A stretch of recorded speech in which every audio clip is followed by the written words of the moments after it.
Okay, pasensya gid nag-relive kita mga kasimanwa no. Nabasa ro screen at aton nga cellphone mga kasimanwa. Again, iya kita sa beach line nga sakop it pulo ni Washington mga kasimanwa. Nag-proceed kita isa dia.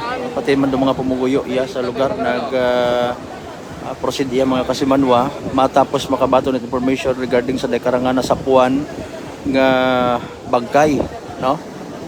Reportedly imaura rong missing man kung nagtaliwan pa nga inadlon sa pangapat niya adlon makaron pero ato naton karang anit pag-abot naton mga kasimanwa rong daya karang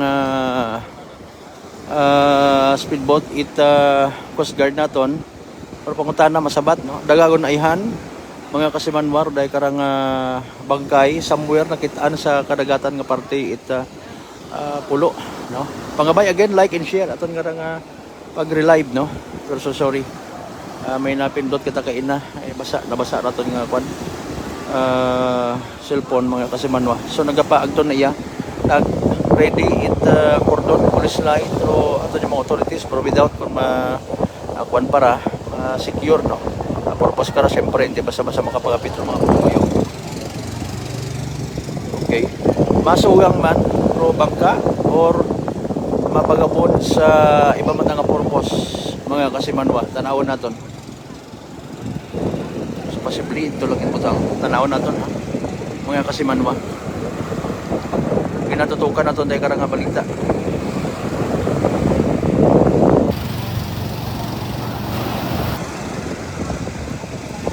Okay, may nakita kita mga kasimanwa no, may nakita kita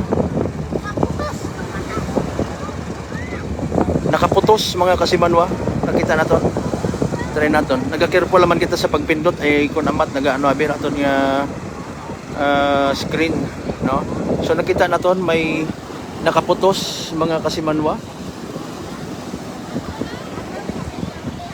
so atras kita ginakordon makaron tong lugar sa piyak masunod kita no masunod kita mga kasimanwa ginakordon makaron dong area kutob sa daya karang madungka oro daya karang daga itaton yung mga rescuer masunod kita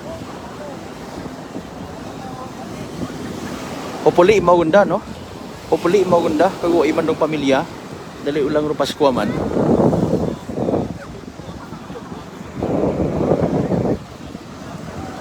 nakaputos okay ginapaagton makaron iya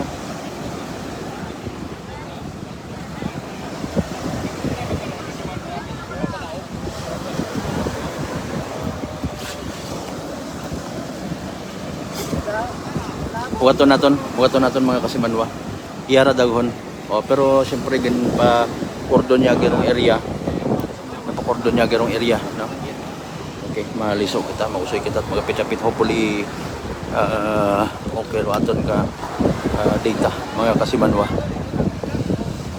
si Magunda nabuogon rong reportedly bangkay nga nakita kay na bago nagapagapit yon sa shoreline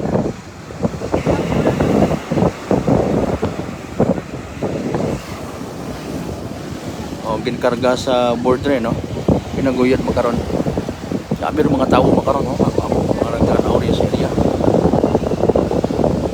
aton yung Philippine Coast Guard aton yung mga taga MDRRMO mga kasimanwa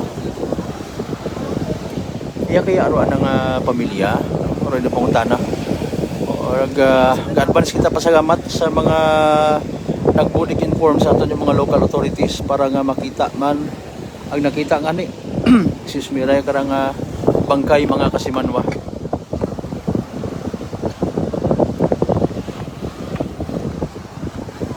sige salamat sa mga nag-like at nag-share mga kasimanwa okay senda Honda okay mga unga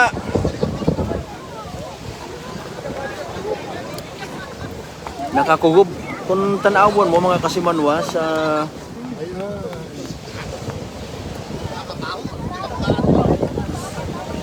nakakugob pero ana karang korte mga kasimanwa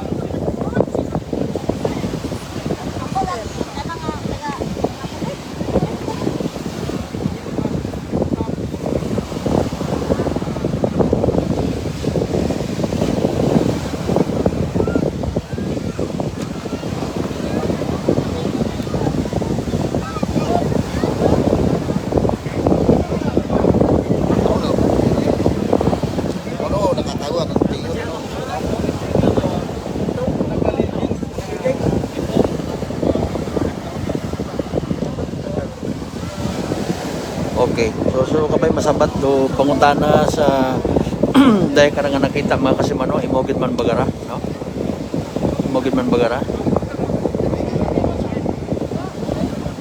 Huwag magkilagat, ano niya ba yan, sir? Ligaan ang describe ng kainanta, nakaliging sa ito. Okay. Kabay pa. Oh. So initially, imawunda rong persona nga to reportedly ano itong nagpangisda ag apisar nga nagsugit ro anang karon mga kaibahan at the time no mabalik ko niya ni kunta decider nga mag-uli ulang dahil mga po nagpabilin te mora na matandaan yung mga kasimanwa nagdesisyon talaga magpabilin yani nga nasuluhan taray mao ag posible git nga nagkapsize o nakaroon niya bangka mga kasimanwa.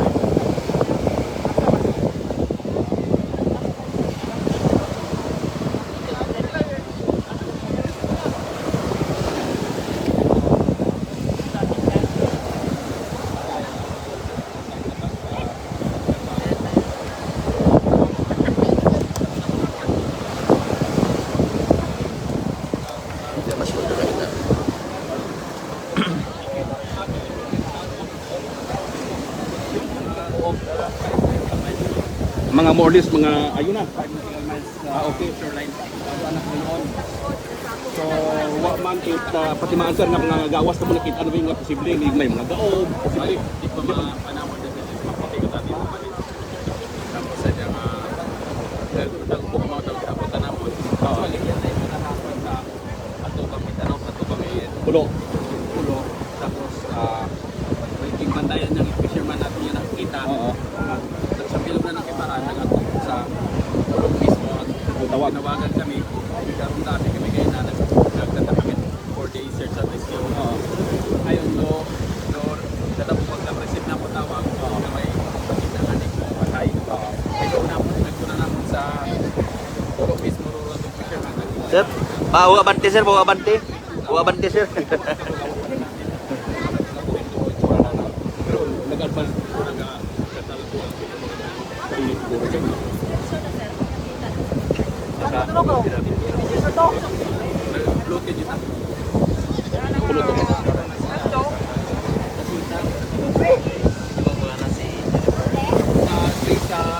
sa description na ng supply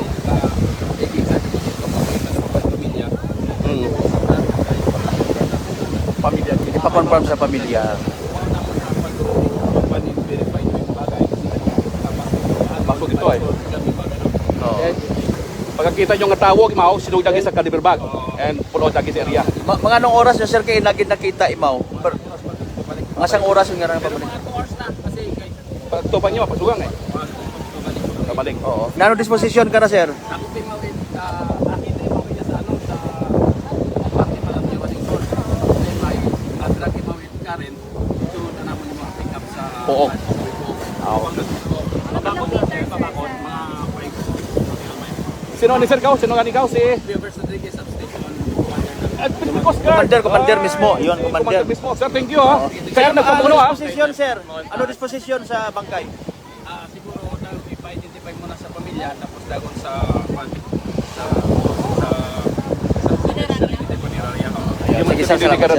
Okay, mismo galing nga commander aton nga Coast Guard substation sa Washington.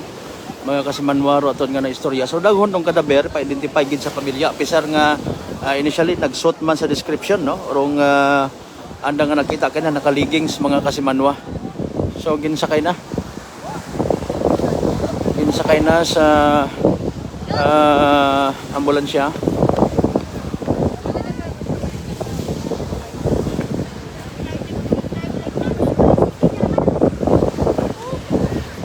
Ginsakay na mga kasimanwa.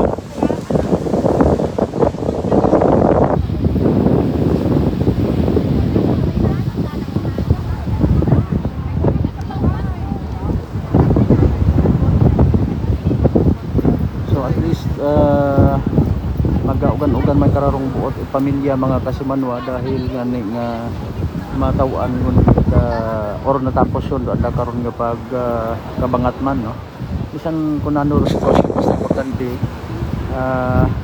may uli sa pamilyang matawan kita disenting gubong, no?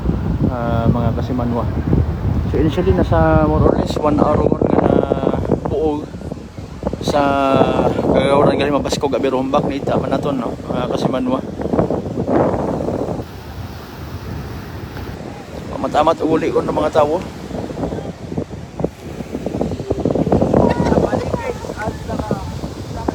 Ito kon na sakay na MDR mo mga kasimanwa. Daghon sa morgue matanaw kita ito mga kasimanwa, no? So stay put mga kasimanwa sa development part tayo karang balita, no? Kung sa nakita or dahil karang bangkay kay nagila mga rangagahon sa sakop pa man ni Washington, no? Orong karagatan mga kasimanwa. So direkta na lang nga nag-report ka sa area with kasimanwa Jerome Nasimosa para sa patas agmay tagipuso niya pagpanerbisyo publiko sa gyapon ako sa kasimanwang Malbert Delegate number 1 of 7.7 Energy of M Kalibo kasimanwa ko palang gago.